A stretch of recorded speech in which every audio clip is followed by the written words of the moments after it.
Hello, welcome to another episode of കാൻഡാമലു vlogs. ഇത് ഞങ്ങളുടെ വിഷു ഡേ വ്ളോഗാണ്. വിഷു കഴിഞ്ഞിട്ട് ഒരാഴ്ചയായി. പക്ഷേ എല്ലാം എക്സാംസിൻ്റെ ഇടയിലായിരുന്നു. അതുകൊണ്ട് ഒന്നും എഡിറ്റ് ചെയ്യാനുള്ള ടൈം കിട്ടിയിരുന്നില്ല. അപ്പം എക്സാമൊക്കെ കഴിഞ്ഞ് ഫ്രീ ആയത് ഇപ്പോഴാണ്. വിഷുവിൻ്റെ അന്ന് സാധനങ്ങളൊക്കെ വാങ്ങിച്ച് കുക്ക് ചെയ്യാനുള്ള പ്ലാനൊക്കെ ഞങ്ങൾ നേരത്തെ തന്നെ വേണ്ടാന്ന് വെച്ചിരുന്നു. കാരണം അത്രയും മെനക്കെടാനുള്ള ഒരു കപ്പാസിറ്റി ഉണ്ടായിരുന്നില്ല. ഒന്നാമത് 2 പേർക്കും ലീവ് കിട്ടുന്നത് സൺഡേ ഒരു ദിവസം മാത്രമാണ്. അന്ന് കുക്കിങ്ങൊക്കെ കഴിയുമ്പോൾ തന്നെ ഒരു വകയാവും. കുക്കിംഗ് അല്ല, ആദ്യം സാധനം വാങ്ങിക്കാൻ തന്നെ സൺഡേ മോർണിംഗ് ഇറങ്ങേണ്ടി വരും. അതുകൊണ്ട് അത്ര കഷ്ടപ്പാടുള്ള പണി വേണ്ട, നമുക്ക് ഓൺലൈനിൽ ഓർഡർ ചെയ്യാമെന്നാണ് വിചാരിച്ചത്. അത് കഴിഞ്ഞ് വിചാരിച്ചു എന്നാൽ വേണ്ട, എവിടെയെങ്കിലും റെസ്റ്റോറൻറ്റിൽ പോയിട്ട് കഴിക്കാം. എവിടെയാണെന്നൊന്നും തീരുമാനിച്ചില്ല. അങ്ങനെ പോയി കഴിക്കാമെന്നുള്ള പ്ലാനിലിരിക്കുമ്പോഴാണ് ഞങ്ങൾ ഉച്ചയൊക്കെ ആയപ്പോഴത്തേനും ഫോണിൽ റീൽസിൽ മിസിസാഗയിലുള്ള കേരള കറി ഹൗസിനെ പറ്റിയിട്ടൊരു വീഡിയോ കണ്ടത്. മുന്നേ കണ്ടിട്ടുണ്ട്, വീക്കെൻഡ്സിൽ അവിടെ ബൊഫയാണ്, അൺലിമിറ്റഡ് ഫുഡാണ് എന്നൊക്കെ. പക്ഷേ ഒരു റിമൈൻഡർ എന്ന പോലെ കറക്റ്റ് വിഷുവിൻ്റെ അന്ന് തന്നെ രാവിലെ അത് കണ്ടപ്പോൾ എന്നാൽ പിന്നെ അവിടെ പോയേക്കാം എന്ന് വിചാരിച്ചു. അപ്പോൾ അങ്ങനെ ഞങ്ങൾ വീട്ടിൽ നിന്ന് ഇറങ്ങി. നല്ല വെയിലുള്ളൊരു ദിവസമായിരുന്നു. ഇവിടുത്തെ കാലാവസ്ഥ ഒട്ടും പ്രെഡിക്റ്റ് ചെയ്യാൻ പറ്റില്ല. ഒരു ദിവസം മഴയാണെങ്കിൽ പിറ്റേ ദിവസം നല്ല വെയിലായിരിക്കും, അതിൻ്റെ പിറ്റേന്ന് ഭയങ്കര മഞ്ഞായിരിക്കും. അപ്പോൾ അങ്ങനെ പോയിക്കൊണ്ടിരിക്കുകയാണ്. അപ്പോൾ ഏതായാലും അന്നത്തെ ദിവസം നല്ല വെയിലായിരുന്നു. അത്യാവശ്യം നല്ല ചൂടുള്ള വെയിലുണ്ടായിരുന്നു. സാധാരണ വെയിലുണ്ടെങ്കിലും നല്ല തണുത്ത കാറ്റുണ്ടാവും, അതുകൊണ്ട് നമുക്ക് ചൂടൊന്നും ഫീൽ ചെയ്യാറില്ല. പക്ഷേ ഇന്ന് നേരെ ഓപ്പോസിറ്റായിരുന്നു.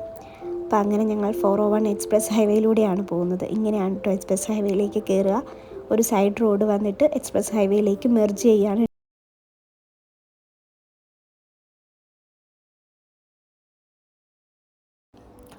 റോഡിലൊക്കെ ഭയങ്കര തിരക്കായിരുന്നു. ഇതാ നോക്കിയാൽ കാണാം, ഞാൻ ഒരുപാട് സൂം ചെയ്തിട്ട് എടുത്തതാണ്. ഉറുമ്പ് പോകുന്ന പോലെ ഒരുപാട് വണ്ടികളുണ്ടായിരുന്നു. സൺഡേ ആയതുകൊണ്ടാണോ മലയാളികളെല്ലാം വിഷു ആഘോഷിക്കാൻ പോകുന്നതാണോ എന്താണെന്നൊന്നും മനസ്സിലായില്ല. പക്ഷെ നല്ല തിരക്കായിരുന്നു. ആ തിരക്ക് ഇവിടുന്ന് അവിടം വരെ ഉണ്ടായിരുന്നു. ഏതാണ്ട് 3/4 മണിക്കൂറിനടുത്ത് ദൂരം ഉണ്ടായിരുന്നു ഞങ്ങൾക്ക് അങ്ങോട്ടേക്ക് എത്താൻ വേണ്ടിയിട്ട്. അപ്പോൾ അതിൻ്റെ ഇടയ്ക്ക് നല്ല തിരക്കും കൂടി ഉണ്ടായിരുന്നതുകൊണ്ട് അവിടെ ഇവിടെ ചെറുതായിട്ട് സ്ലോ ഒക്കെ ആയിരുന്നു. വെയിലായതുകൊണ്ട് തന്നെ നല്ല ഭംഗിയൊക്കെ ആസ്വദിച്ച് പോകാൻ പറ്റിയ നല്ല കാലാവസ്ഥയായിരുന്നു. അങ്ങനെ പോകുമ്പോഴാണ് അവിടെ ഒരു ആക്സിഡൻറ്റ് കണ്ടത്. പോലീസ് വണ്ടിയും ഫയർഫോഴ്സും അങ്ങനെ കുറേ വണ്ടികളൊക്കെ നിർത്തിയിട്ടിട്ടുണ്ടായിരുന്നു. അങ്ങനെ ഞങ്ങൾ ഡെസ്റ്റിനേഷനെത്തി. അവിടുന്ന് റൈറ്റ് തിരിയേണ്ടത് പറയാൻ ഞാൻ മറന്നു പോയതുകൊണ്ട് ഞങ്ങൾ നേരെ ഹോട്ടലിൻ്റെ ബാക്കിലാണ് എത്തിയത്. ഒരു കണക്കിന് നന്നായി, കാരണം ഫ്രണ്ടിലൊന്നും പാർക്കിങ്ങിന് ലേശം പോലും സ്ഥലം ഉണ്ടായിരുന്നില്ല. നല്ല വമ്പൻ ക്യൂ ആയിരുന്നു. ഞങ്ങൾ ഏതാണ്ട് 1 മണിക്കൂറിനടുത്ത് ക്യൂ നിന്നിട്ടാണ് റെസ്റ്റോറൻറ്റിൻ്റെ ഉള്ളിൽ തന്നെ കയറാൻ പറ്റിയത്. ഉള്ളിൽ കയറിയിട്ടാണെങ്കിൽ അവിടെയും ക്യൂ, ഒരു രക്ഷയില്ലാത്ത തിരക്കായിരുന്നു. ഒരുപാട് മലയാളീസ് ഉണ്ടായിരുന്നു. മലയാളീസ് മാത്രമല്ല കേട്ടോ, അല്ലാത്തവരും ഉണ്ടായിരുന്നു. ക്യൂ നിൽക്കുമ്പോൾ അവിടുന്ന് ഇവിടുന്ന് ഹിന്ദിയൊക്കെ കേട്ടിരുന്നു. ലേറ്റായിട്ട് ബ്രേക്ക്ഫാസ്റ്റ് കഴിച്ചിട്ടാണ് ഞങ്ങൾ ഇറങ്ങിയത്. എണീക്കാൻ കുറച്ച് ലേറ്റായിരുന്നു, അതുകൊണ്ട് ഞങ്ങൾക്ക് വലിയ വിശപ്പൊന്നും ആയിട്ടുണ്ടായിരുന്നില്ല. പക്ഷേ അവിടെ അത്രയും നേരം ക്യൂ നിന്നൊക്കെ കഴിഞ്ഞപ്പോഴത്തേനും വിശന്നു എന്ന് മാത്രമല്ല, ആകെ ക്ഷീണിച്ചു. പോരാത്തതിന് വെയിലും ചൂടും ഒക്കെ കൂടി ആയിട്ട് ഞങ്ങൾ ഉള്ളിൽ കയറിയിട്ട് നോക്കുമ്പോൾ വീണ്ടും ക്യൂ അതേപോലെ തന്നെയുണ്ട്.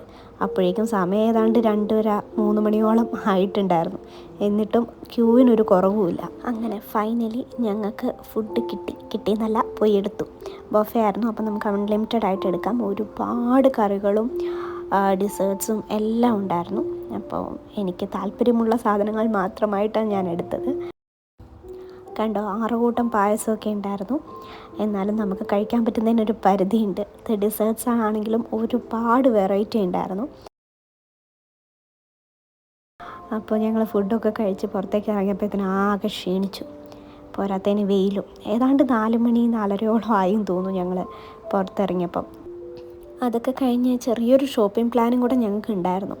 പക്ഷേ ആ ക്യൂവും വെയിലും ഫുഡും ഒക്കെ കൂടെ ഞങ്ങളെ അങ്ങ് തളർത്തി. എന്നാൽ പിന്നെ വീട്ടിൽ പോയിട്ട് ഉറങ്ങാമെന്നുള്ള തീരുമാനത്തിലെത്തി. തിരിച്ചു പോരുമ്പോഴും നല്ല തിരക്കായിരുന്നു. ഇത്രയും ആളുകൾ എവിടെ പോവാണെന്നുള്ള കൺഫ്യൂഷനിലായിരുന്നു ഞങ്ങൾ. അങ്ങനെ ഫൈനലി ഞങ്ങൾ വീട്ടിലേക്ക് പോയിക്കൊണ്ടിരിക്കുകയാണ്. തിരിച്ചു പോകുമ്പം കുറച്ചധികം ദൂരം നമുക്ക് ഫീൽ ചെയ്തു. ക്ഷീണം കൊണ്ടാണെന്ന് തോന്നുന്നു.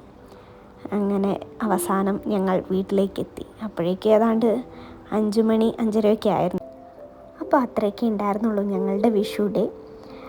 വീഡിയോ ഇഷ്ടമായിട്ടുണ്ടെങ്കിൽ എന്തായാലും ലൈക്ക് ചെയ്യണം, ചാനൽ സബ്സ്ക്രൈബ് ചെയ്യണം. അപ്പോൾ അടുത്ത വീഡിയോ ആയിട്ട് വീണ്ടും കാണാം. ബൈ.